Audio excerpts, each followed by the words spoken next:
Zamisli da si u 11. veku i odlučiš da letiš, bez motora, bez padobrana, samo s krilima na leđima.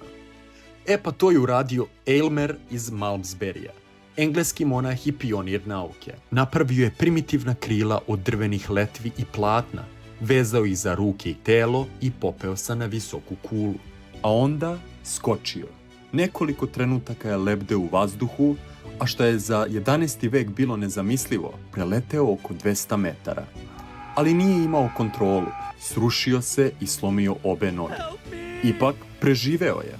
Njegov skok postao je jedan od prvih zabeleženih pokušaja ljudskog leta u Evropi. Zbog toga ga mnogi danas nazivaju prvim engleskim vazduhoplovcem. Možda nije poleteo daleko, ali je pomerio granice za sve koji su pokušali posle njega. Da li je Aylmer bio hrabar vizionar ili ludak koji je previše verovao svojim krilima? Piši u komentarima.